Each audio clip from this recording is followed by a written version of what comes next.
stem cells are basically undifferentiated cells, meaning that they have the ability to become different types of cells. So there are two types of stem cells currently available or currently being studied. The first one is adult stem cells, which are usually found in different organs in the body. There's the second one, which is embryonic stem cells. So these are what we call totipotent or pluripotent stem cells. So ESCs or embryonic stem cells are very important area of research, because you can technically program these cells to become any part of the tissue or any organs in the body. So you mentioned that it's usually used in treatment of cancers or diabetes, or even in congenital heart failure, or maybe in any cardiovascular diseases. That's because you can theoretically take a stem cell, be it an adult stem cell or a embryonic stem cell, and you implant them or you graft them onto a specific organ. And what happens is it will differentiate into that particular organ. So imagine if you have someone which has an artery which is dying, or probably a heart that is failing. So what you can do is you can replace the defective parts of the organ by grafting stem cells onto it. So what happens is it regenerates a new cell of that particular organ. So in this case, it's probably a heart cell. So you repair the heart. Hello everyone, you are right now with me, your host today, Jahimi Masri. Clinical research regarding the stem cells benefit has been grown dramatically in this era. Stem cell therapy is a treatment option which uses the patient's own stem cells to repair the damaged tissue or repair the injuries.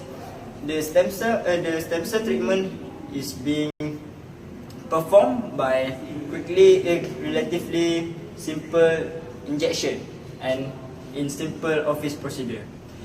For more information, let's move to the next segment with my friend Farhanis Mahashim. That's all from me. Thank you. Good morning. I am Farhanis bin Hashim, a reporter from Majalah Tujuh. So today, I want to interview Professor Naziha Nasri regarding to her new research about the gecko's ability to regrow its tail, right? Yeah. Okay.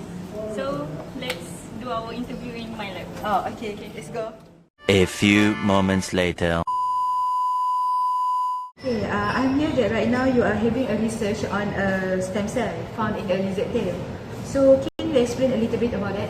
Okay. Thank you, Farhanis, for your question. So first of all, I would like to say thank you for inviting me for this interview. Okay, regarding your question, as we know, lizard tail consists of spinal cord, which is contain a lot of number of stem cells and proteins. Both of them is used to support the growth of stem cells. So, why you choose gecko instead of lizard? For that question, we choose gecko instead of lizard because gecko can regrow or reproduce cells faster than the other lizard, which is about 30 days. Wow, interesting. So, what are you doing right now? Okay, right now, me and my team are actually investigating about the events occur at cellular level during before and after the tail of the gecko detached from its body. So from that, we found that the spinal cord consists a lot of one type of stem cells which is special, known as radial glia. These stem cells are normally very quiet.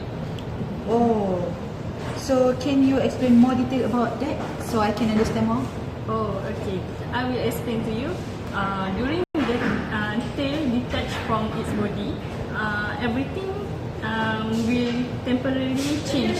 So these cells, which is radial glia, will produce different proteins and begin proliferating more in response to injury. So as a result, it will make a new brand of what we call spinal cord. So once injury is healed and spinal cord is restored, all of the cells will go back to rest state. Oh, okay. So, why human do not able to do this regeneration of cell? Okay, this is a good question. Actually, human respond to spinal cord injuries by making scar tissue. So this scar tissue will seal or cover the wound and the wound quickly. So it will prevent the regeneration of cell. So this is the reason why we cannot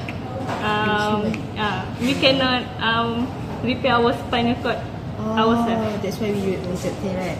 Yeah. So, final question, may I ask you, what is your hope in this research? Okay, in conclusion, my hope is since we can use since geckos can regenerate cells throughout their body, so we can use geckos as a model in a model for studying stem cell, for studying what we call redevelopment of tissue. So many things we can learn from geckos in order for our benefit. Oh, okay. Thank you, Prof. Naziha Nasri, for your time.